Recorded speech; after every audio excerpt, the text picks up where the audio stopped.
اللہ کریم نے رات اور دن دو حصوں میں وقت کو تقسیم کیا ہے. رات کی شان زیادہ ہے یا دن کی شان زیادہ ہے؟ جی، ہر رات کے آخری حصے میں ایک ایسی گھڑی آتی ہے جس میں اللہ کریم آسمان دنیا پہ اپنی شان کے مطابق نزول اجلال فرماتے ہیں اور صدائے رحمت بلند ہوتی ہے کوئی مانگنے والا کہ اسے عطا کیا جائے. کس دن یہ صدا آتی ہے؟ جی ماشاءاللہ ہر رات. آپ غور سے سنیں. لیکن ہر دن کے اندر قبولیت کی گھڑی نہیں رکھی گئی. ہر رات میں تو قبولیت کی ایک گھڑی ہے. دنوں میں جمعۃ المبارک کے دن ایک گھڑی ہے، یا تو دو خطبوں کے درمیان یا عصر سے مغرب کے درمیان. دنوں میں جمعۃ المبارک کے دن قبولیت کی گھڑی رکھی گئی، ایک دن، ہفتے میں ایک دن. لیکن راتوں میں ہر رات ہی قبولیت کی گھڑی رکھی گئی. اور ایک رات تو ایسی ہے جس کی شان بیان کرنے کے لیے قرآن پاک میں پوری سورت نازل ہوئی. 114 سورتوں میں سے ایک سورت شب قدر کی فضیلت میں نازل. پوری سورت صرف ایک رات کی شان سنانے کے لیے اتاری گئی. وہ کتنی شان والی رات ہے؟ جس رات کی شان بیان کرنے کے لیے پوری سورت نازل کی گئی، وہ رات کس مہینے میں ہے؟ رمضان شریف میں. تو وہ رات جس مہینے میں ہے نا، وہ مہینہ سال کے سارے مہینوں کا سردار ہے. قرآن پاک میں اگر کسی مہینے کا نام بیان کیا گیا ہے تو وہ رمضان شریف ہے. شہر رمضان الذی انزل فیہ القرآن. فرمایا رمضان وہ مہینہ ہے جس میں قرآن اتارا گیا. عام مہینہ، عام دن، عام وقت سمجھ کے رمضان شریف کے اوقات کو نہ گزاریں. میں یہ نہیں کہتا کہ رمضان شریف کا وقت قیمتی ہے، میں تو کہتا ہوں بڑا قیمتی ہے. رمضان شریف کا وقت صرف قیمتی ہے؟ بڑا قیمتی. میں یہ نہیں کہتا رمضان شریف میں رحمت کی بارش ہوتی ہے، میں کہتا ہوں موسلا دھار بارش ہوتی ہے، زوردار بارش ہوتی ہے. ایک تو رم جم ہے، ایک آہستہ آہستہ قطرہ قطرہ گر رہا ہے آہستہ آہستہ. رمضان شریف میں رحمت کی صرف بارش نہیں ہوتی، موسلا دھار بارش ہو رہی، تیز بارش ہو رہی. پہلا عشرہ رحمت، دوسرا عشرہ مغفرت، تیسرا عشرہ دوزخ سے آزادی. رمضان شریف روزے کا ثواب لے کے آ رہا ہے، نماز تراویح کا ثواب لے کے آ رہا ہے، سحری و افطاری کی برکتیں لے کے آ رہا ہے، اعتکاف کے فضائل لے کے آ رہا ہے، شب قدر کے انوارات لے کے آ رہا ہے. ماہ رمضان المبارک اپنے دامن میں لا زوال نعمتیں لے کے آ رہا ہے. کیا آپ بھی تیار ہیں ان نعمتوں سے حصہ حاصل کرنے کے لیے؟ کیا آپ کا بھی دھیان ہے کہ کون سا مہمان آ رہا ہے؟ آج میں اور آپ کتنے خوش نصیب ہیں، ایک سنت پوری کر رہے ہیں. جب رمضان شریف قریب آیا نا تو میرے آقا کریم نے صحابہ کو اکٹھے کر کے رمضان شریف کی شان میں خطبہ دیا. آج اس گناہگار کی کتنی سعادت ہے، کتنا شرف ہے کہ میں حضور کی سنت کو پورا کر رہا ہوں، آپ کے سامنے رمضان شریف کے موضوع پر تقریر کر رہا ہوں. اور اس محفل میں بیٹھنے والے کتنے خوش نصیب ہیں کہ رمضان شریف کی فضیلت مجمع کر کے، اجتماع کر کے رمضان شریف کی فضیلت سننا، یہ صحابہ کی سنت ہے.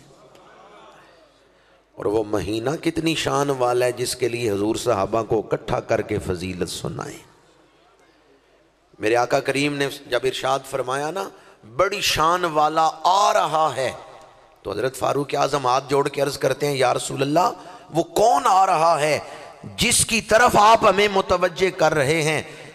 یا تو جبریل کوئی آیت لے کے آ رہے، یا کوئی دشمن بڑا لشکر لے کے آ رہا ہے؟ میرے آقا کریم نے فرمایا نہیں، اللہ کا مہمان رمضان آ رہا ہے، ماہ رمضان المبارک آ رہا ہے۔ پھر میرے آقا کریم نے اس مہینے کی شان میں خطبہ ارشاد فرمایا، عام وقت سمجھ کے اس مہینے کو نہیں گزارنا، بلکہ وہ مہینہ آ رہا ہے جس میں نفل پڑھیں تو رب فرضوں کا ثواب عطا کرتا ہے، فرض پڑھیں تو 70 گنا ثواب عطا کرتا ہے۔ حضور رحمت للعالمین ہے، تو یہ مہینہ اس نظام رحمت کا حصہ ہے جو حضور کے وجود سے انسانیت کو ملی ہے۔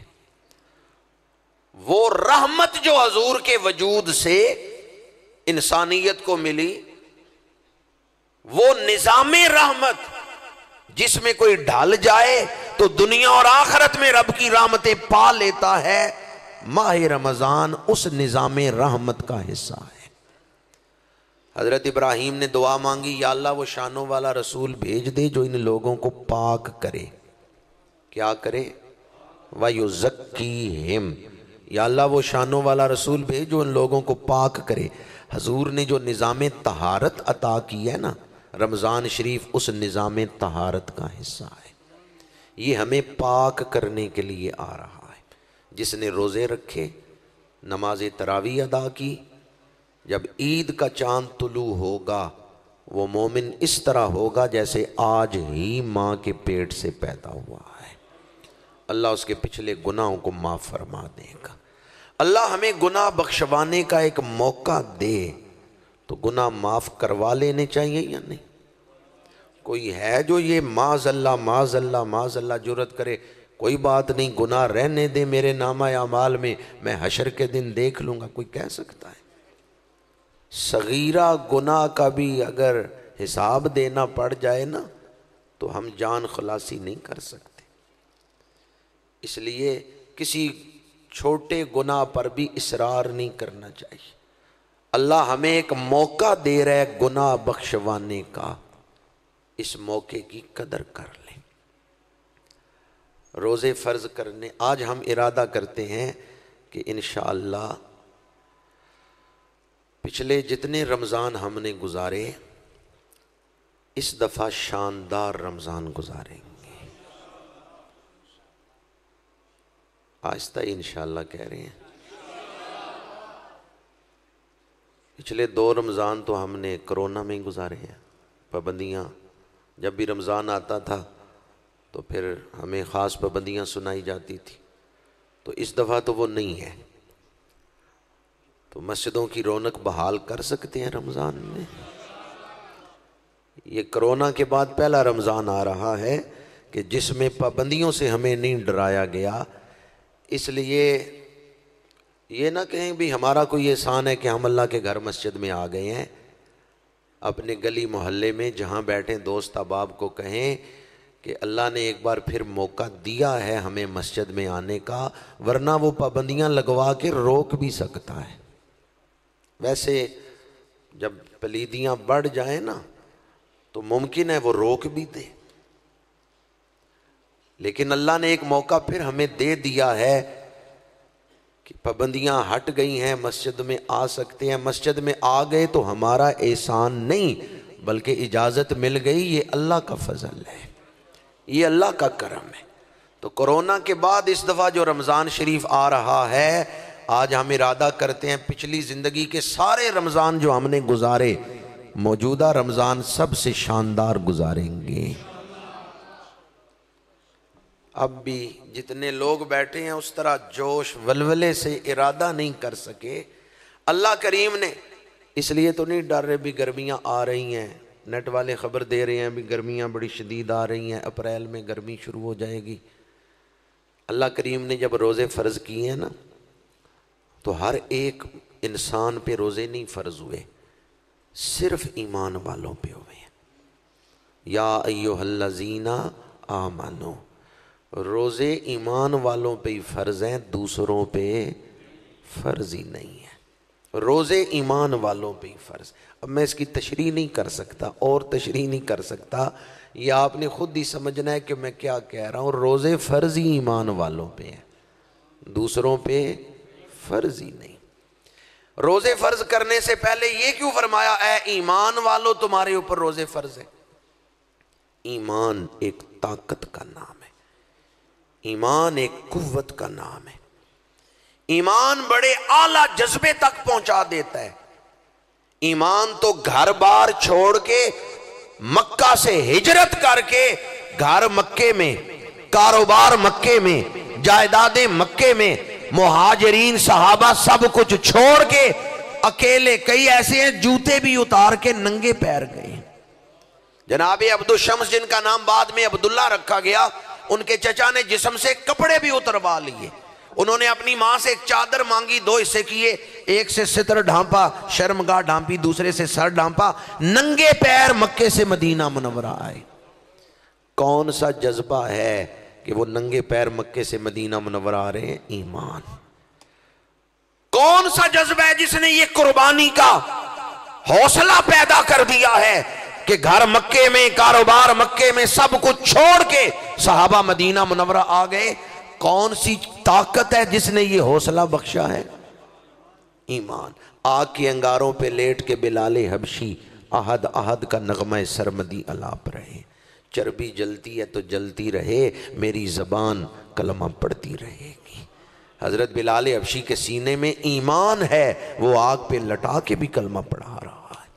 حضرت حبیب کو سولی پہ چڑھایا جا رہا ہے, برچیاں آپ کے پیٹ میں کھبوئی جا رہی ہیں, آپ کی زبان پہ درود و سلام ہے.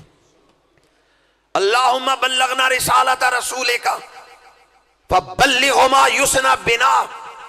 پروردگار ہم نے تیرے محبوب کا پیغام لوگوں تک پہنچایا, مجھے کوئی قاصد نہیں مل رہا جو میرا سلام تیرے محبوب تک پہنچائے. میں یہاں اکیلا ہوں, ارد گرد کافر ہی کافر ہیں. میں تیری بارگاہ میں عرض کرتا ہوں میرا سلام اپنے محبوب تک پہنچا دے. سیرت حلبیہ میں ہے, حضرت اسامہ راوی ہیں, میرے آقا مسجد نبوی میں بیٹھے ہیں, ارد گرد صحابہ بیٹھے ہیں گول دائرے میں, حضور کی آنکھوں سے اشکوں کی برسات لگ گئی. صحابہ عرض کرتے ہیں یا رسول اللہ رو کیوں رہے ہیں, واقعہ کیا ہوا ہے؟ بظاہر تو کوئی ایسی بات نہیں ہوئی. میرے آقا کریم نے فرمایا مکے میں حبیب کو سولی پہ چڑھایا جا رہا ہے, اس نے تختہ دار سے مجھے سلام دیا ہے, میں یہاں بیٹھ کے اس کے سلام کا جواب دے رہا. دور و نزدیک سے سننے والے وہ کان, کان لالے کرامت پہ, کان لالے کرامت پہ. ایمان تو جان دینے, گھر لٹانے, محبوب کی خاطر کائنات کو چھوڑ دینے, صرف محبوب کو راضی کرنے کا جذبہ ایمان پیدا کر دیتا ہے. والذین آمنوا اشد حبا للہ. ایمان والے ہر شے سے بڑھ کے اپنے رب سے محبت کرتے ہیں. صحابہ کا ایمان تو انہیں قربانی پہ تیار کر دیتا ہے, کیا ہمارا ایمان ہم سے روزہ نہیں رکھوا سکتا؟ ان کا ایمان کیسا تھا, آگ کے انگارے پہ لیٹ کے کلمہ پڑھ رہے ہیں. ہمارا ایمان کیسا ہے, 15-16 گھنٹے کا روزہ نہیں رکھ سکتے. روزہ 24 گھنٹے کا ہے یا صرف دن کا ہی ہے؟ شروع اسلام میں تو صحابہ 24 گھنٹے کا روزہ بھی رکھتے رہے ہیں. مغرب کے وقت روزہ افطار کی ہے, کھا لو جو کھانا پینا ہے, اگلا روزہ شروع, بغیر سحری کے. دوسری مغرب جب آئے گی روزہ کھولنا بھی وہی ہے, رکھنا بھی وہی ہے, آگے پھر روزہ شروع. اور آج کل بھی ناروے میں بھی بعض مقامات ایسے ہیں 19 گھنٹے کا روزہ, 20 گھنٹے کا روزہ. آج بھی بعض مقامات ایسے ہیں جہاں مسلمان 19-20 گھنٹے کا روزہ رکھ رہے ہیں. ہمارے ہاں تو صرف 15-16 گھنٹے کا روزہ ہی. اور اس پر بھی اگر کوئی گھبرائے بے میں نے روزہ نہیں رکھنا, کیوں نہیں رکھنا؟ بھی صبح سبزی منڈی میں آواز لگانی ہوتی ہے. جب کوئی کہتا ہے میں نے دکان پہ بیٹھنے سارا دن مصروف, میں نہیں روزہ رکھ سکتا. تو رمضان کے استقبال کا مطلب یہ ہے کام گھٹا لیں. عام دنوں میں آپ 10 گھنٹے دکان کو دیتے ہیں, رمضان میں 6 گھنٹے دے لیں. عام دنوں میں سبزی منڈی میں آپ 4 گھنٹے دیتے ہیں, رمضان میں 2 گھنٹے دے لیں. کوئی وقت گھٹا لیں. خاموشی چھا گئی ہے. 11 مہینے تھوڑے ہیں کمانے کے لیے جی. 11 مہینے کمائیں، تھوڑا وقت ہے آپ کے پاس. اور رمضان شریف میں یہ نہیں کہہ رہا کہ دکانیں بند کر دیں یا کام کریں ہی نہ. میں صرف یہ کہہ رہا ہوں کہ وقت تھوڑا سا کم کر لیں تاکہ جس رازق نے پیدا کیا ہے، خالق نے پیدا کیا ہے، رزق اپنے ذمے لیا ہے، یکسوئی کے ساتھ اس کی عبادت کر سکے. استقبال رمضان کا پہلا تقاضا یہ ہے کہ اپنے آپ کو فارغ کریں رمضان کے لیے تاکہ یکسوئی کے ساتھ عبادت کر سکیں. اور وہ جو فراغت ہے کہ روزے رکھ سکیں، تراویحاں پڑھ سکیں، قرآن کی تلاوت کر سکیں، اس میں یہ عرض کر رہا ہوں کہ سب کچھ چھوڑ چھاڑ کے نہیں، کام کریں لیکن وقت گھٹا لیں. عام دنوں میں جتنا کام کرتے ہیں اس سے آدھا وقت کام کر لیں، آدھا وقت آرام بھی کر لیں، اور تاکہ جسم کو طاقت مل جائے روزے رکھنے کے. اور جہاں تک تعلق ہے نا دنیاوی ضرورتوں کا اور مال و دولت کی ہوس کا، یہ تو کبھی پوری ہوگی نہیں. میرے آقا کریم کی حدیث ہے، فرمایا حریص کا پیٹ دنیا کی دولت سے نہیں بھر سکتا، قبر کی مٹی ہی اس کا پیٹ بھرتی ہے. یہ حدیث پاک. حریص کا پیٹ، جو لالچی بن جاتا ہے نا، اس کا پیٹ قبر کی مٹی سے ہی بھرتا ہے، ورنہ اس کا پیٹ کوئی چیز بھر نہیں سکتی. یا ایھا الذین آمنو، اے ایمان والو. ایمان آپ سب کے اندر موجود ہے، وہ ایمان ہی ہے جو آپ کو یہاں کھینچ کے لایا ہے. اور وہ لوگ جو مسجدوں میں نہیں آتے، ماں باپ مسلمان ہیں، مسلمانوں کے گھر پیدا ہوئے ہیں، میلاد کے جلوس میں شامل ہوتے ہیں، جنازے کی نماز پڑھتے ہیں، وہ بھی سارے مومن ہی ہیں. صرف ایمان سویا ہوا ہے. ایمان کو بیدار کرنے کی ضرورت ہے. جب ایمان بیدار ہو جائے گا نا، پھر قربانی دینا کوئی مشکل نہیں ہوگا. ہاں جب ایمان پہ دنیا داری کا رنگ چڑھا ہوا ہوگا اس وقت پھر ذرا مشکل پیش آئے گی. مجاہدہ اسی چیز کا نام ہے کہ اپنے ایمان کو جلا بخشنا، اپنے ایمان کو بیدار کرنا. یا ایھا الذین آمنوا کتب علیکم الصیام، اے اللہ اور اس کے رسول کو ماننے والو، تمہارے ماننے کی آزمائش ہونے لگی ہے، تمہارے اوپر روزے فرض کیے گئے ہیں. اس لیے پہلے فرمایا اے ماننے والو. اے ایمان والوں کا مطلب کیا ہے؟ اے اللہ اور اس کے رسول کو. یہ تیسری تفسیر میں آپ کے سامنے بیان کر رہا ہوں. اے اللہ اور اس کے رسول کو ماننے والو، تمہارے ماننے کی آزمائش آ گئی. اللہ تعالیٰ دنیا کے سامنے، کائنات کے سامنے اپنے سچے مخلص بندوں کو نکھار رہا ہے، ان کی ابدیت کو دنیا کائنات کے سامنے ظاہر کر رہا ہے، اور خود ان بندوں کی نظر میں بھی ابدیت کو ظاہر کر رہا ہے. اے اللہ اور اس کے رسول کو ماننے والو، تمہارے ماننے کی آزمائش ہے، تمہارے اوپر روزے فرض کیے گئے ہیں تاکہ ظاہر ہو جائے تم کتنا مانتے ہو، کس حیثیت سے مانتے ہو. 3 تفسیریں میں نے آپ کے سامنے عرض کی. چوتھی تفسیر، ہماری سب سے بڑی دولت ایمان ہے. جو بندہ دنیا سے ایمان لے کے گیا کامیاب ہو کے گیا، چاہے گناہ گار ہے، بہت بڑا گناہ گار ہے، لیکن ایمان پہ خاتمہ ہوا ہے نا، تو ایمان اس کو دوزخ میں نہیں رہنے دے گا، ایمان اس کو جنت میں لے جائے گا. تو ایمان پہ خاتمہ یہ بہت بڑی کامیابی ہے. پانی پرن سہیلیاں تے رنگا رنگ کڑے، پریا اسی دا جانیے جس دا توڑ چڑھے. روزے اور ایمان کا باہمی بڑا گہرا تعلق ہے. جو آدمی اللہ کی رضا کے لیے روزے رکھتا ہے، جب اس پہ آخری وقت آئے گا نا، روح بدن سے جدا ہونے لگے گی. روزے کی برکت سے اس کی زبان پہ کلمہ جاری ہو جائے گا. روزے رکھنے والا ایمان لے کے دنیا سے جائے گا۔ روزے اور ایمان کا آپس میں بڑا گہرا تعلق ہے۔ روزے فرض کرتے ہوئے رب نے کیا فرمایا؟ اے ایمان والو تمہارے اوپر روزے فرض کیے۔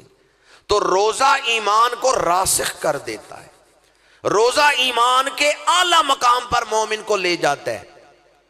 ایک ہے ایمان موجود، ایک ہے ایمان مطلوب، اعلیٰ مقام ایمان کا، کمال ایمان۔ نفس ایمان میں سارے برابر ہیں، کمال ایمان میں ہم سارے برابر نہیں۔ تو روزہ کمال ایمان تک لے جاتا ہے، ایمان کی بلندیوں تک لے جاتا ہے۔ روزے دار کا ایمان ایسا راسخ ہو جاتا ہے کہ روزے کی برکت سے جب آخری وقت آتا ہے زبان پہ کلمہ جاری ہو جاتا ہے۔ ماہ رمضان المبارک کا احترام کرنے والا ایمان پہ خاتمے کی دولت پا لیتا ہے۔ تو اس لیے بھی آج نیت کریں، فتنوں کے اس دور میں نئے نئے فتنے ہر وقت سامنے آ رہے ہیں۔ وہ آدمی بڑا خوش نصیب ہے جو ان فتنوں سے بچ گیا۔ روزہ مومن کو اس مقام تک پہنچا دیتا ہے کہ روزے کی برکت سے آدمی فتنوں سے بچ جاتا ہے اور ایمان پہ خاتمہ نصیب ہو جاتا ہے۔ اسی لیے آخر میں فرمایا تمہارے اوپر روزے فرض کیے گئے جس طرح پہلی امتوں پہ فرض کیے گئے، لعلکم تتقون، تاکہ تم پرہیزگار بن جاؤ، متقی بن جاؤ، تقوی والے بن جاؤ۔ آج جس دور میں ہم زندگی گزار رہے ہیں، آج سے 20-25 سال پہلے جب موبائل آیا اور اس میں انٹرنیٹ آیا تو جو بیج ہم نے قوم کے سینوں میں بویا انٹرنیٹ کے ذریعے، اب اس کی فصل کاٹنے کا وقت آ گیا ہے۔ 20-25 سالوں میں بہت سارے لوگوں کو انٹرنیٹ نے نفسیاتی مریض بنا دیا ہے، بہت سارے لوگوں کو عدم برداشت میں مبتلا کر دیا ہے۔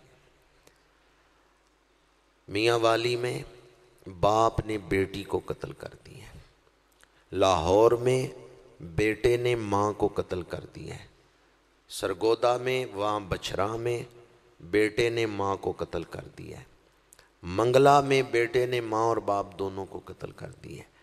میں سفر میں رہتا ہوں، میں نے ان دنوں میں 4 جگہوں پہ یہ واقعہ دیکھا ہے کہ بیٹے نے ماں باپ کو قتل کیے، اور ایک جگہ یہ میاں والی، وہ تو ساری دنیا نے سنا ہے، نیٹ پہ کثرت سے آتا رہا ہے، باپ نے بیٹی کو قتل کیا۔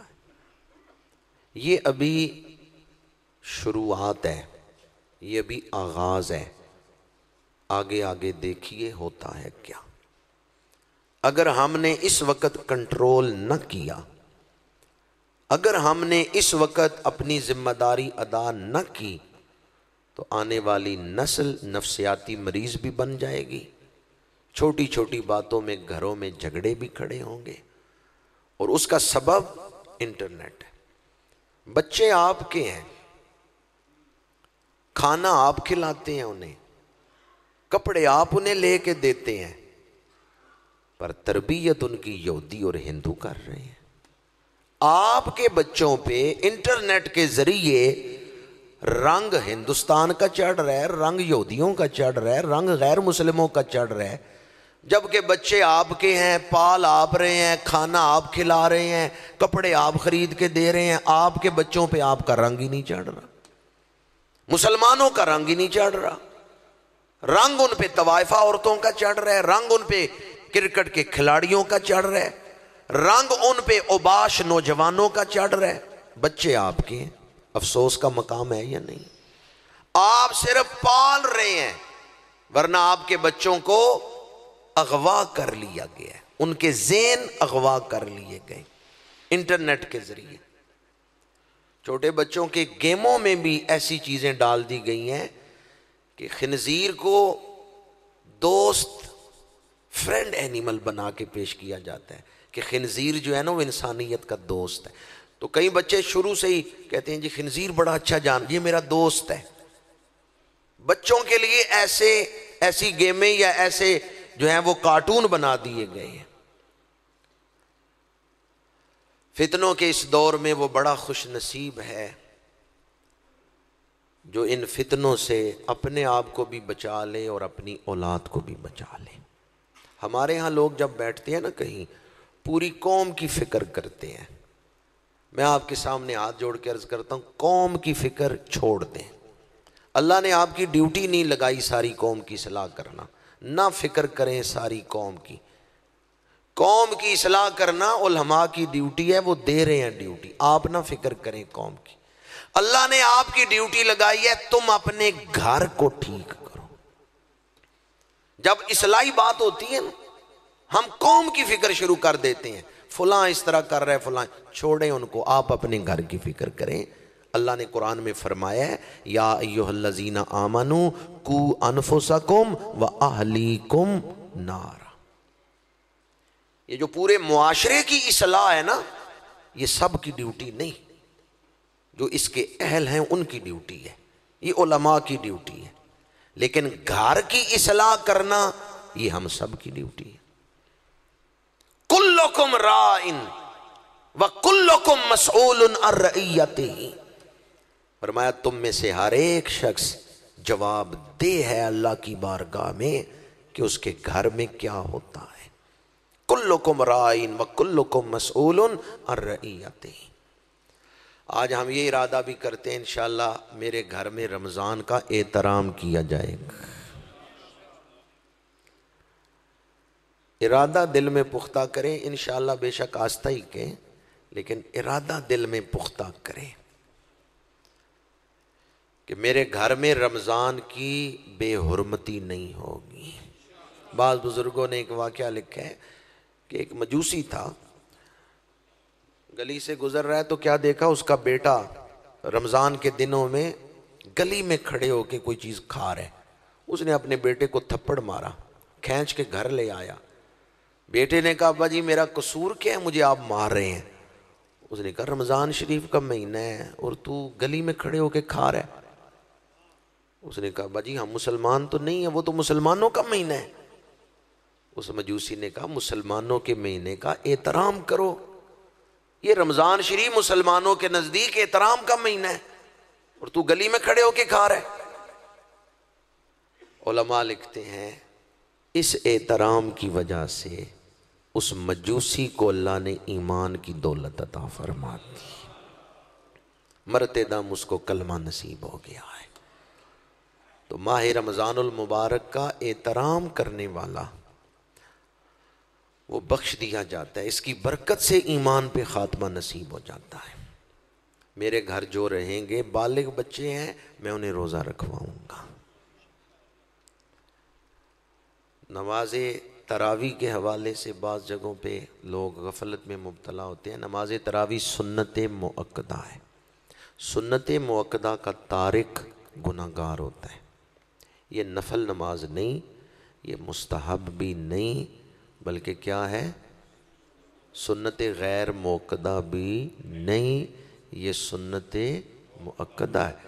حضور نے فرمایا تم پر میری سنت لازم ہے اور خلفائے راشدین کی سنت لازم ہے۔ حضور نے 3 دن نماز تراویح پڑھائی ہے، چوتھے دن تشریف لائے ہیں، صحابہ حاضر ہیں، فرمایا گھروں میں جا کے پڑھ لو، پڑھنے سے منع نہیں کیا، جماعت نہیں کرائی حضور نے۔ یا رسول اللہ جماعت کرا دیں، فرمایا خشیت ان یکتب علیکم، میں ڈرتا ہوں کہ میں نے مسلسل نماز پڑھائی تو تمہارے اوپر فرض نہ ہو جائے۔ حضرت فاروق اعظم مسجد تشریف لائے، دور خلافت میں دیکھا کوئی ادھر جماعت کرا رہا ہے، کوئی ادھر کوئی ادھر، اپنی اپنی جماعتیں کھڑی ہیں مسجد نبوی میں۔ حضرت فاروق اعظم نے فرمایا ایک جماعت ہوگی نماز تراویح کی، سارے پیچھے پڑھیں گے۔ صحابہ نے کہا حضور نے کہا تھا اپنی اپنی پڑھ لو، آپ نے جماعت نہیں کرائی۔ تو فرمایا تمہیں یاد ہے حضور نے کیا فرمایا تھا؟ صحابہ نے کہا یاد ہے، حضور نے فرمایا تھا خشیت ان یکتب علیکم، میں ڈرتا ہوں کہیں تمہارے اوپر فرض نہ کر دی جائے۔ تو حضرت فاروق اعظم نے فرمایا حضور نے تو اس لیے جماعت نہیں نہ کرائی کہ وہی نازل ہو جائے گی، امت پہ فرض کر دی جائے گی، تو اب تو فرض ہو ہی نہیں سکتی، کیونکہ خاتم النبیین کا وصال ہو چکا ہے، ہمارے اوپر تو وہی نازل. مسئلہ سمجھ آیا آپ کو؟ فرمایا اس لیے حضور نے جماعت نہیں کروائی کہ فرض نہ کر دی جائے، ورنہ حضور نے اسے منع تو نہیں کیا کہ تم نماز ہی نہ پڑھو.